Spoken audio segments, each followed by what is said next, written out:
Hello, welcome to a slightly different filming setup. Today we are on the other side of my sitting room. If we've not met before, my name is Eleanor. It's absolutely lovely to have you here. Why not grab a nice warm cup of something? I've got a cup of tea, and let's get cozy and have a little chat about what's going on here today. So essentially, ever since I started this channel, I promised I was going to do a Q&A to get to know me, and I was going to film it just before the wedding, and then with everything going on I just sort of ran out of time. So I've got all of those questions ready. I've also been planning ever since before the wedding. I've not touched my spinning stuff since, well before the wedding, because again, just got busy, and when I got back, puppy, all too busy to just sort of set everything up. But it is Tour de Fleece at the moment.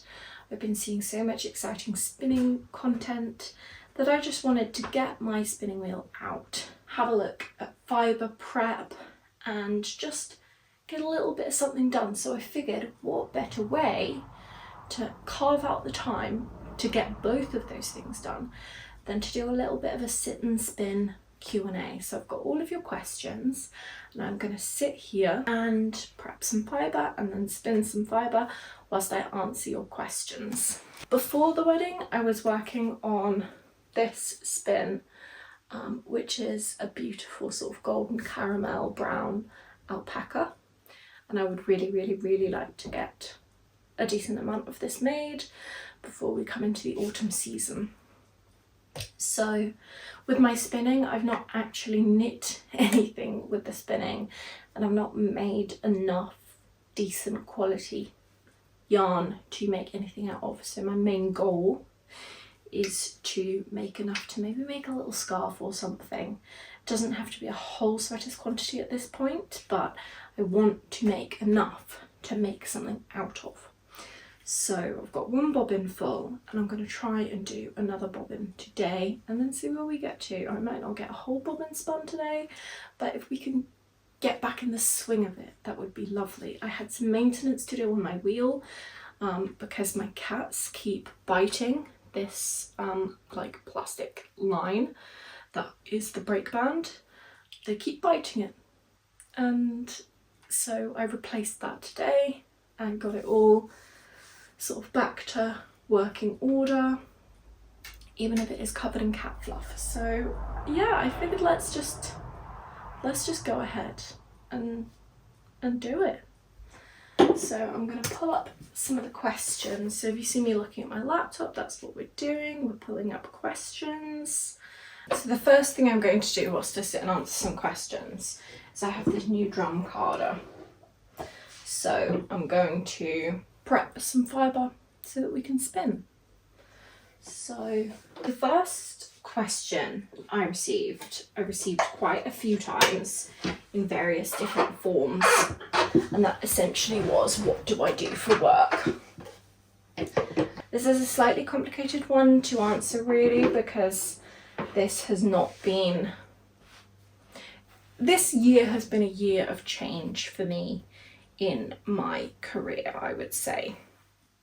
In January, I left my full-time corporate job in digital marketing to, essentially I had to leave it for mental health reasons.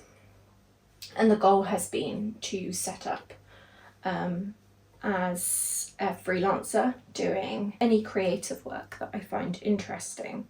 But I think the more distance I've had from it, the more I've sort of really been experimenting with what it is that I want to do. And I think that's it, so the answer is I've not, to be honest, been doing really regular or full-time work. I've been working freelance on sort of still digital marketing projects, and I'm earning some money through my YouTube channel now, which is just fabulous. I'm so grateful for.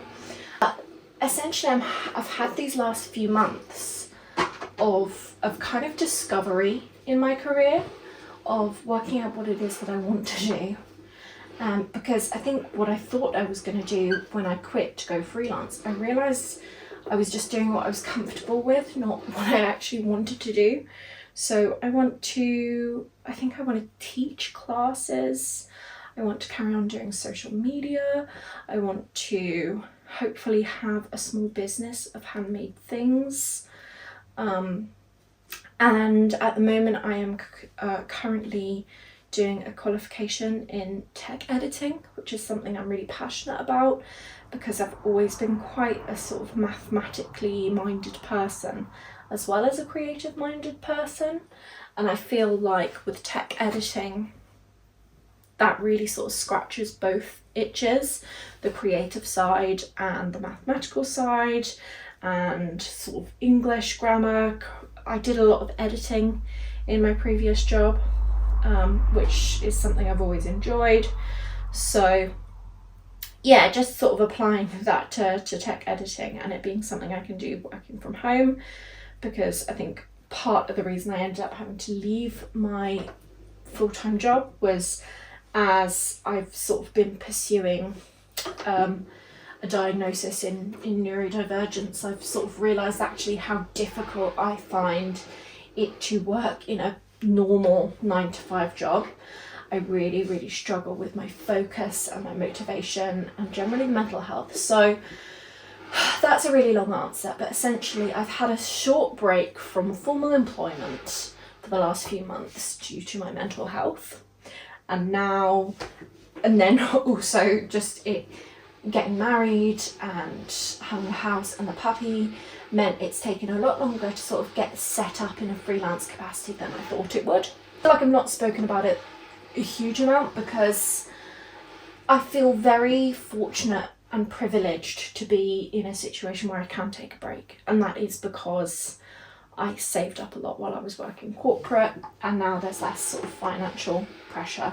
But you know, I know not everyone is in that situation who might be struggling with burnout and you know a lot of the pressures that come with corporate work. So I didn't want to sort of be too vocal about it because I didn't want to seem spoiled or ungrateful or privileged, but you know I have a privilege in that, and it's something I'm really grateful for, and the fact that my husband, you know, is sort of supporting me whilst I go through this period of change. But honestly, my mental health has never been better, so I'm very, very glad I did it. And I am really excited to see where my career is going to go now. I've done away with the pathway that I thought I was going to take, and I've almost sort of crashed and burnt it all to the ground, and now I get to start again, which was very, very scary to me 6 months ago, and now it's very, very exciting to me. I had a lot of questions about my job, and the answer is I'm in the process of pursuing a new career. Next question is, what was your favourite childhood book? And I love it when you guys ask me about books. I do so much. I would say my favourite childhood book. I had so many. It depends what age you're talking about as well, because I started reading when I was a wee thing. You know, I've been a reader ever since I could read. It's just been a massive part of my life, always. But I think one of the first books that I can remember really, really, really loving and being a favourite was The Wee Freeman by Terry Pratchett. I was a fantasy lover then, I'm a fantasy lover now, but I remember just being completely enchanted with the story, the characters, and I would reread that in adulthood, and actually I plan to, because he later added books to the series that I've not read, so I'd like to go back and catch up on the series that I read as a child and then the couple of adventures he added to the series. And I'd also like to read some of his other books because I loved those ones as a child, but I've not really pursued much other Terry Pratchett. But I would say that's definitely one of my most formative and influential reads as a child, was The Wee Freeman. What is a knitting pattern or concept you dream of that you wouldn't make for a long time? See, I think I'm going to make a video all about my dream knits, all about my bucket list knits, all the knits that I would love to make one day. So I won't go into too much detail because I've got quite a lot of ideas for this, but if you would like to hear more about that, let me know and I will make a whole video on it. But essentially, I would say that a all over cabled sweater dress is an absolute dream knit that I would love to make, you know, full length down to the ankles. There's a big rolag there. A jumper dress all the way down to the ankles. I would love. That would absolutely be a dream of mine. But I think it would be a lot of effort, a lot of yarn, and there's so many other things that I want to make at the moment that I don't feel that I would dedicate the time to doing it. However, one day. And then the other thing is probably like a really traditional Fair Isle cardigan or jumper. So I'll probably make a whole video with all of my ideas about all those bucket list knits because I've got patterns, I've got inspiration, and more bucket list items. So yeah, that will be coming in another video. What is the best non-fiction book you've ever read? Now this is funny because I don't really read a lot of non-fiction, but I think if I had to pick my favourite that I have read, I would probably say A Pocket Full of Happiness by Richard E. Grant. It's an autobiography that he wrote in the midst of his wife's cancer diagnosis and subsequent loss. And it's all about their love story and how pure it is and how beautiful their love was, but also about sort of trying to live with grief and to try and find happiness after grief. And I just think it's such a beautiful, really beautiful book. I also listened to the audiobook, which was narrated by Richard E. Grant, and he just has such a fun voice and energy about him, that it was just really enjoyable, but it also really made me sort of think about happiness and grief and mental health. So I really enjoyed that one, and I would like to reread it. But I haven't read much non-fiction. I'm definitely a fiction girly, so if you have any recommendations then please let me know. Next one is, how long have you been knitting? Did someone teach you or did you teach yourself? And what other crafts have you dabbled in? Well, what crafts haven't I dabbled in? Let's be real, if there's a craft I've dabbled, apart from things like stained glass, I would really like to dabble in that. But if it comes to fibre arts, I've probably tried it. Embroidery, cross stitch, painting, drawing, honestly, needle felting. I have such a large craft graveyard upstairs, but that's because I've always been really into crafts, even when I was a child. So in my time, I've got through a lot of them. But in terms of how long I've been knitting, so I first learnt to knit when I was probably, I would say maybe 10 or 12 kind of age. I bought like a little kit, you know when you used to go into a toy shop and there would be those craft kits from, like, was it Galt? Was that the brand that used to do them? But they were like sort of pink and purple boxes with like different craft ideas. I used to love those because I used to love trying different crafts, and I bought one that was knitting, and it had like a couple of really basic needles, a couple of really basic bits of acrylic yarn, and a set of paper instructions that were really bad. And I tried so desperately to teach myself to knit, and I never had much success. And sort of throughout my teen years, throughout my sort of pre-teen years, probably every year, I would try to teach myself to knit, and eventually I got the hang of casting on and garter stitch. So when I was about, I don't know, 15, 16 probably, I made myself a scarf. And I think I made 2 scarves, and then again sort of never touched it because I really wanted to knit socks, and I just didn't know how. So I left it, but I knew the basic sort of knit, purl, cast on, cast off in the most basic sense of the terms. Yeah, at that point I kind of taught myself, but you know, to a very rudimentary level. And then every couple of years I would try again, to learn something a little more advanced and it just never stuck. And then November 2023, I went, do you know what? I've tried so many times to learn to knit because I just really want to knit socks.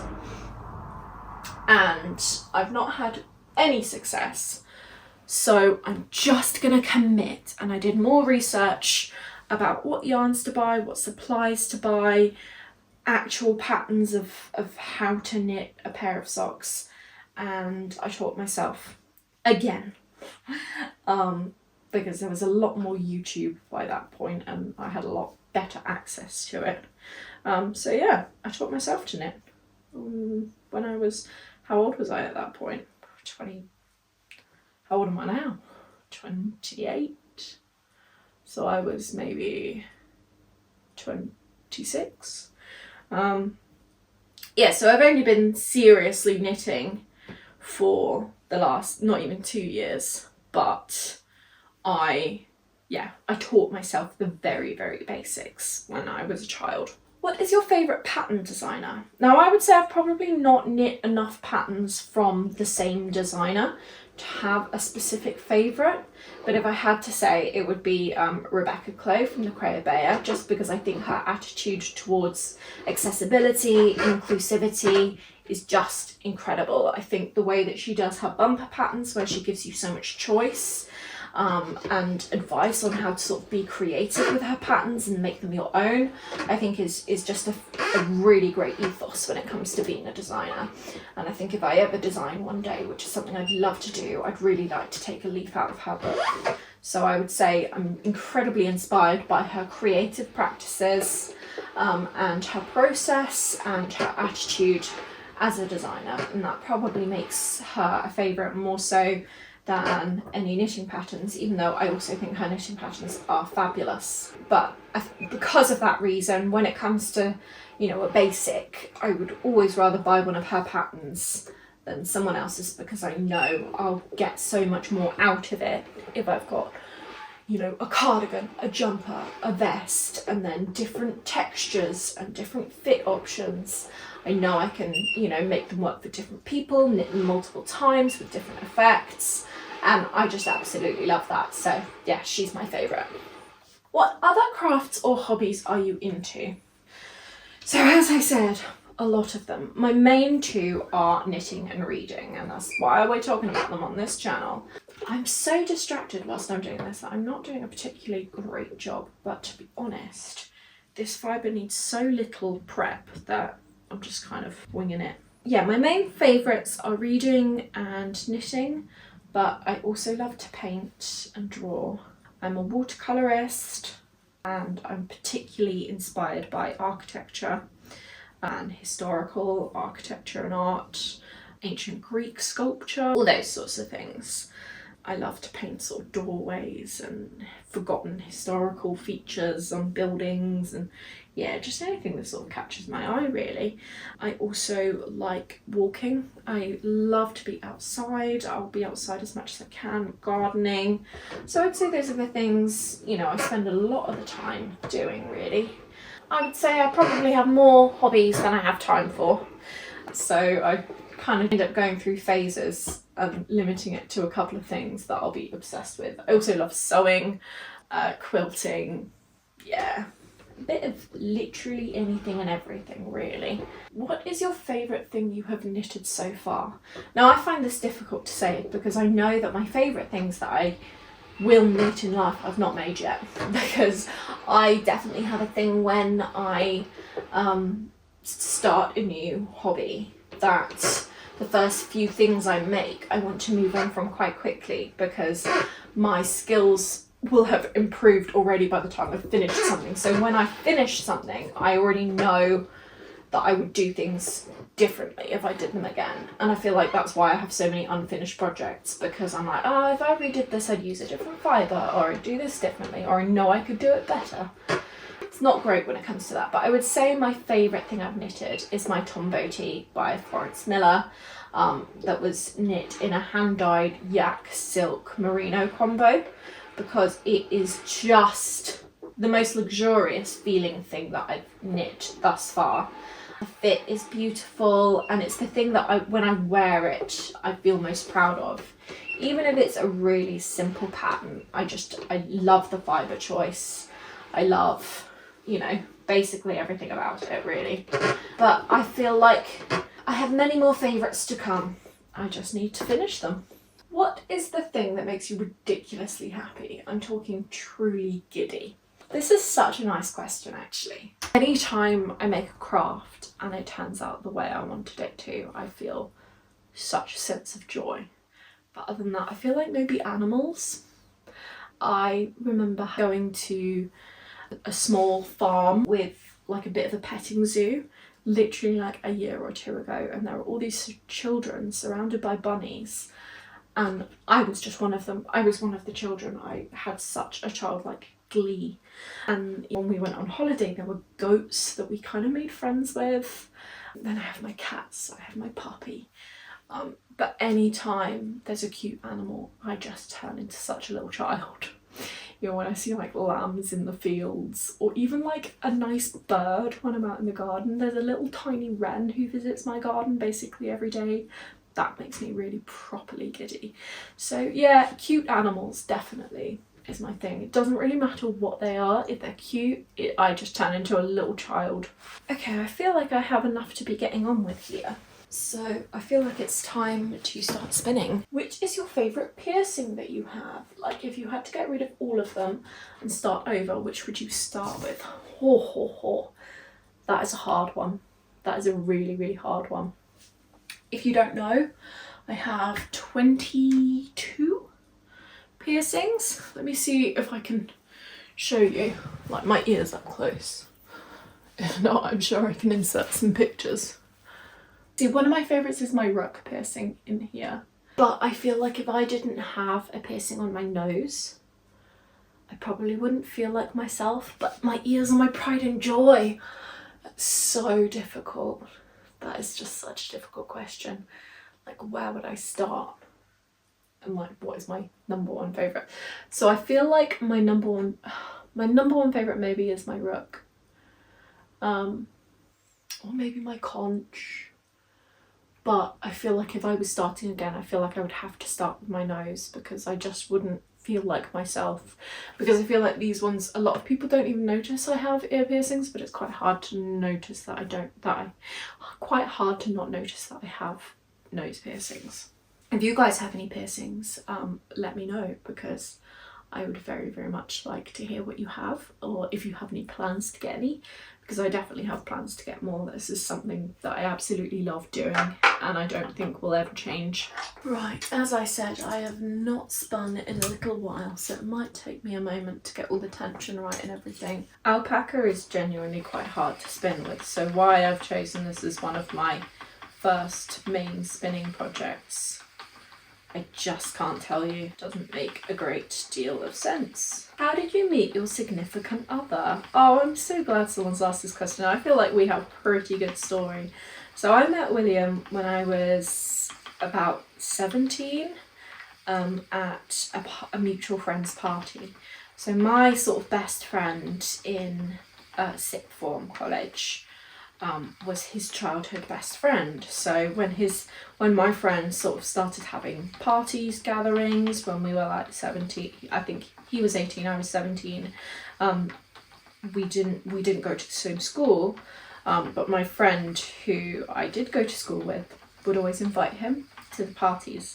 So we met through a mutual friend when I was 17, and he had a massive crush on me, and I did not reciprocate, because at that time I was looking for, I don't know, I just was being a slightly wild 18-year-old, you know, looking for all the wrong things and valuing the wrong things in potential partners. So it didn't work out then. But 10 years later, almost, we were invited to a mutual friend's wedding from that same group of friends that we met as part of.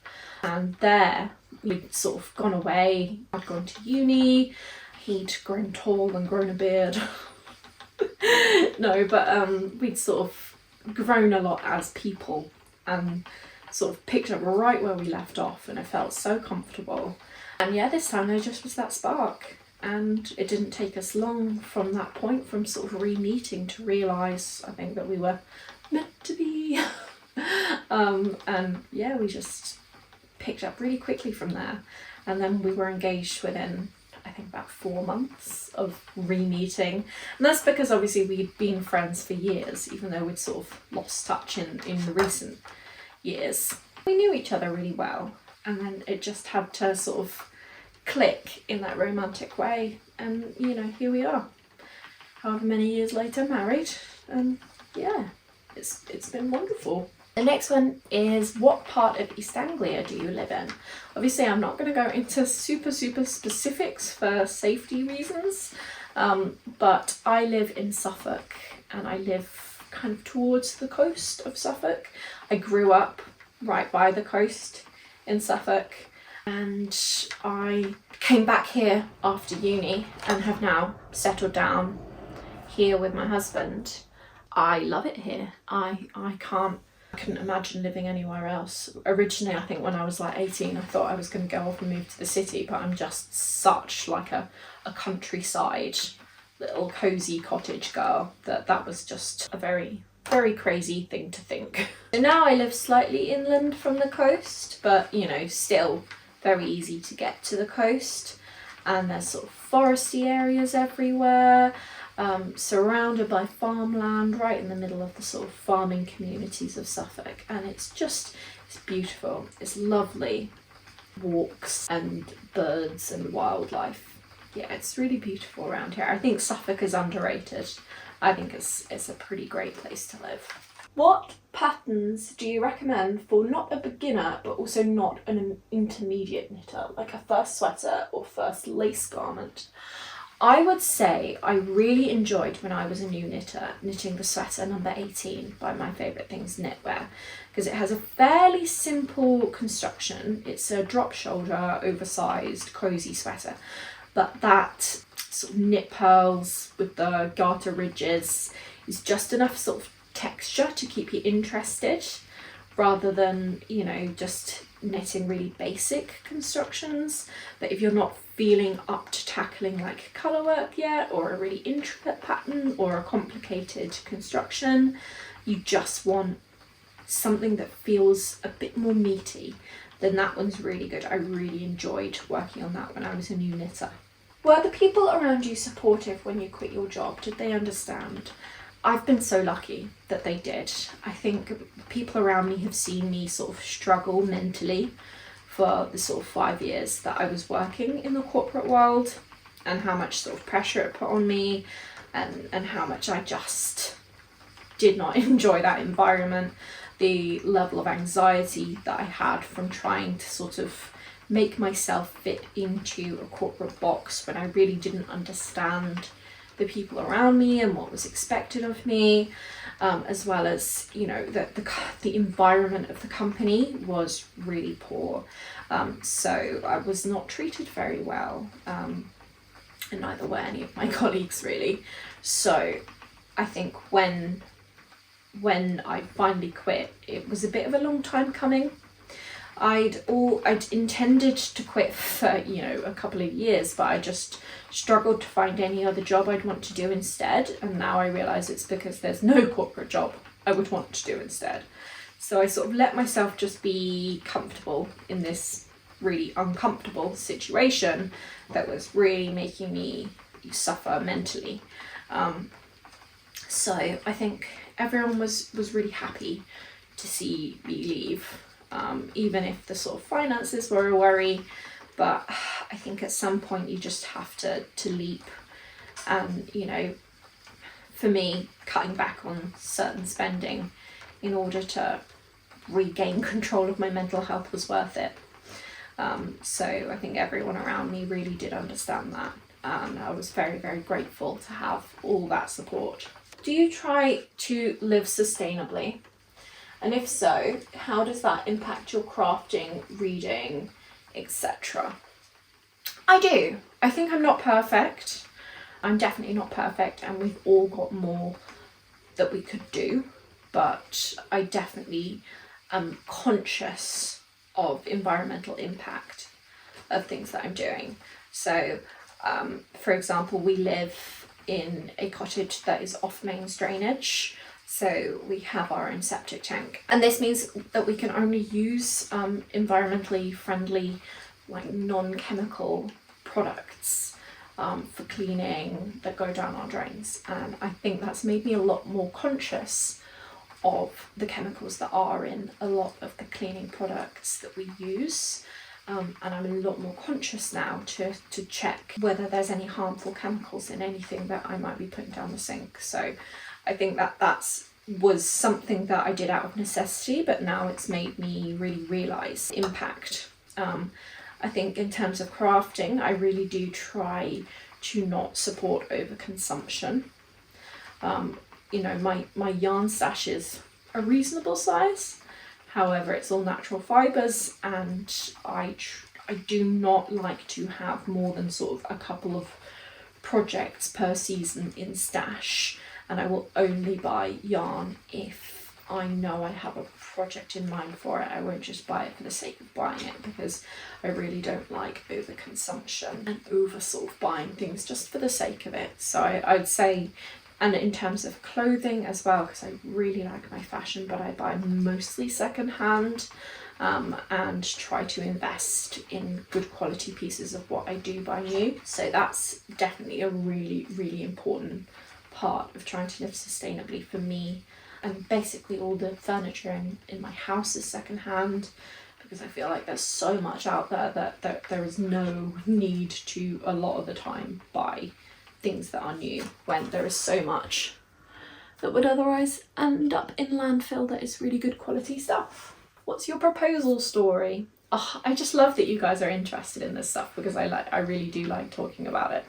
So as I say, we'd only been together about sort of 4 months, but we had talked about the fact that we sort of knew once we almost had this second chance that it was right and that we didn't want to waste it.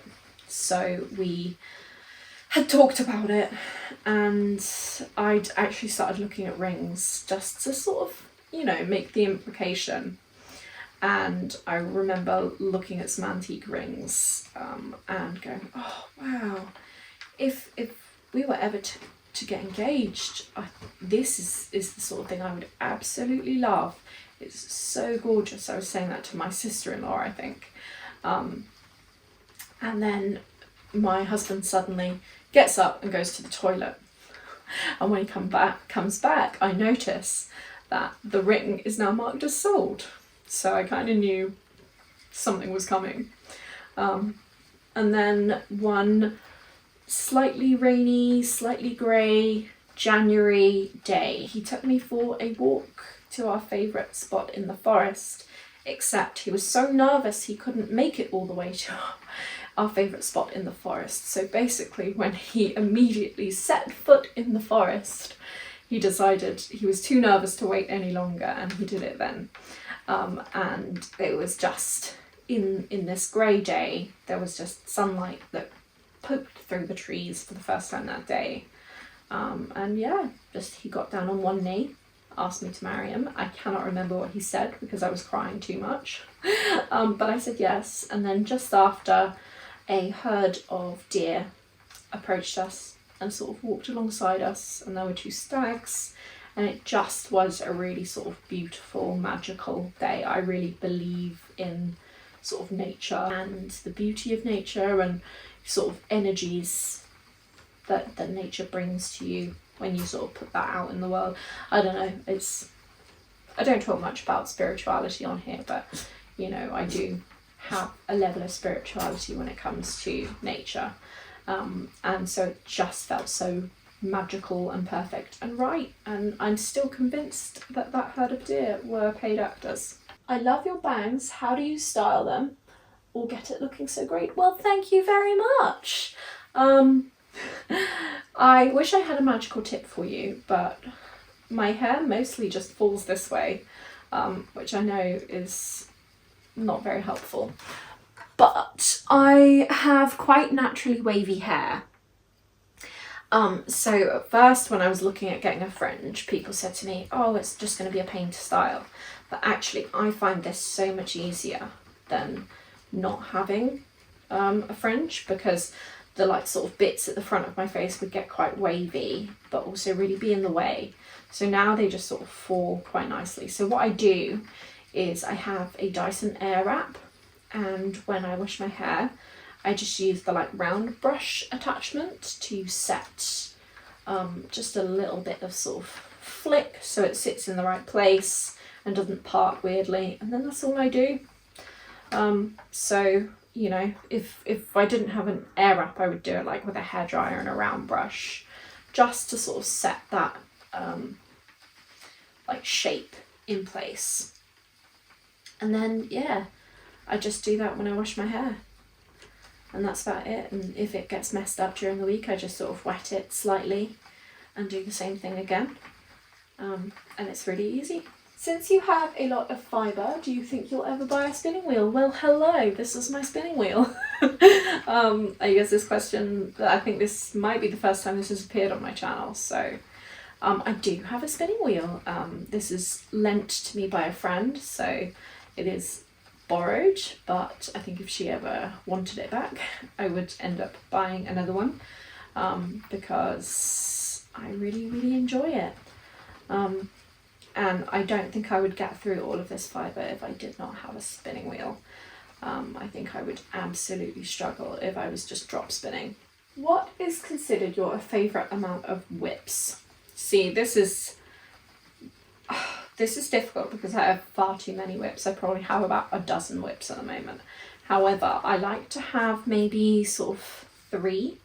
I like to have a sock project, and then I like to have maybe a simple garment project and a complicated garment project, and that would be perfect. At the moment I have too many things because I have a very short attention span, and I struggle to finish a project before I get distracted and want to cast on something else. So I have a real issue with casting on and not finishing things at the moment. So I definitely don't have that favourite amount of whips right now, but it would be ideal if I did. How do you know when to stop casting on? When I'm overwhelmed. No, like at the moment I really want to cast on something new, but I feel like I think it's when I feel like I have projects I would really like to wear, and if I cast something new, then I won't finish them in that season. So, you know, at the moment I've got like my Margot top, for example, and if I cast something new on before I finish my Margot top, then I might not get to wear that this summer, and that would be a shame. So I feel like it's if it would impact me wearing something, if I have like the timeline where I'd want to wear it, if that makes sense. Do you deal with hand pain from knitting? I am quite lucky in that I don't really deal with hand pain, but I think that is also because I'm not really like a marathon knitter. I probably only ever knit for like an hour, maybe a couple of hours in a row without having decent breaks. I think because I always have so much sort of going on and so much else, and I do struggle to focus for long periods of time. I don't think I really knit, like I knit quite a lot throughout the day, but in shorter bursts, and I think that really prevents me from getting hand pain. I more struggle with like back pain and stuff if I'm sewing or spinning or doing something where I'm sort of sitting awkwardly for a few hours. That's more so what I deal with. So I can't really help with hand pain, I'm afraid. Are you planning any DIY details for the wedding, and will you have a wedding knit? So as you know, the wedding has been and gone now, and I just didn't get around to answering these questions before the wedding. But I had lots and lots of DIY art things that I created for the wedding. But a couple of you have requested a full video on that, so I am going to do a full rundown of some of my favourite things about the wedding, show you photos, kind of talk you through it, talk you through all of the things that I made and DIY'd. And I didn't have a wedding knit actually. I thought about it, but I didn't want to put any pressure on myself because I felt like having the pressure to finish something by a certain date would probably take the enjoyment out of it. I chose not to have a specific wedding knit. What made you start your channel and your Instagram? So a lot of you who are YouTube subscribers may not know, but I have had my Instagram account since 2018. I started it right in the sort of like Bookstagram heyday where, yeah, I used to post literally religiously every single day. And at that point it was just very strictly about books. And it was more of an escape from my uni life when I found that really stressful and socially wasn't doing so good. It kind of gave me some social contact that was a lot more doable for me, and something to focus on that just was totally different from work, from my degree. So yeah, it was just a total distraction because I've always loved books and I'd been watching a lot of booktube and, you know, spent a lot of time on Bookstagram, and I wanted to start one. So yeah, I've had that account ever since, and it's just grown with me. It's just evolved as I've evolved. There have been periods of time when I haven't, you know, posted as much on it because I haven't really known what I wanted to do with my content as I sort of grew out of that real proper, I mean, if you scroll all the way back on the many hundreds of pictures on my Instagram, you'll see it, but it was all sort of flat lays. It was before reels were even a thing. There was no video content. But I always wanted to start a YouTube channel, but I didn't really have any decent filming equipment and time. So yeah, I again kind of, I think it was late last year. I can't remember when I started this channel. Might have even been earlier this year. But I'd sort of spent a little bit more time transitioning my Bookstagram to just a general sort of crafts lifestyle, cozy books and knits as it is now. So it used to just be Cozy Book Corner. And then when I sort of bit the bullet and changed my username to Cozy Books and Knits, I was like, all right, I'm going to make some proper knitting content.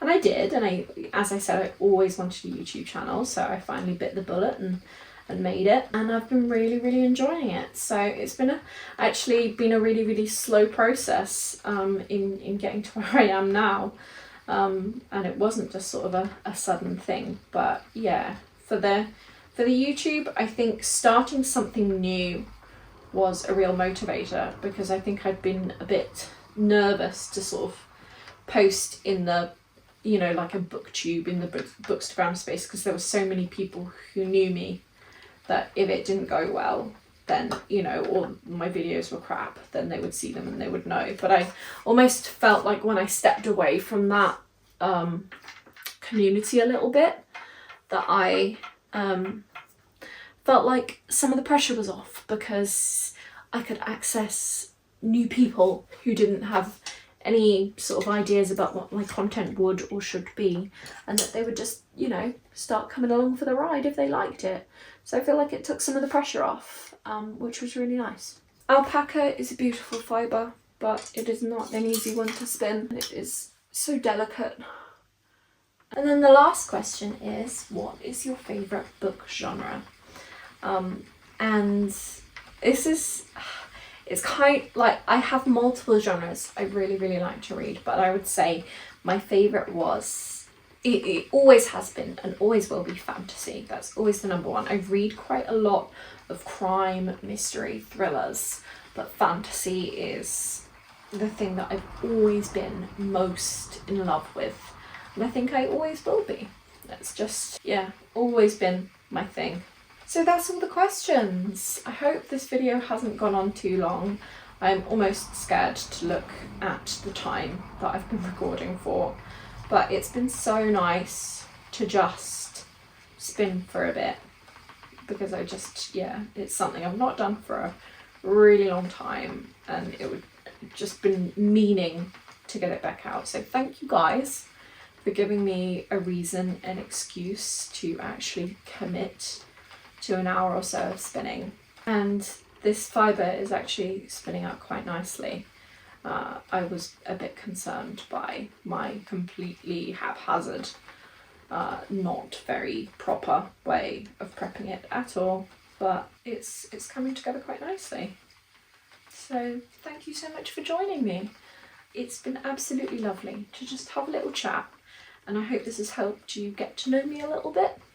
and I would absolutely love to hear a little bit about you guys as well in the comments, so please introduce yourselves to me as well. Thank you once again for coming and sitting with me and keeping me company whilst I do a little bit of spinning. I'll see you guys soon. Bye!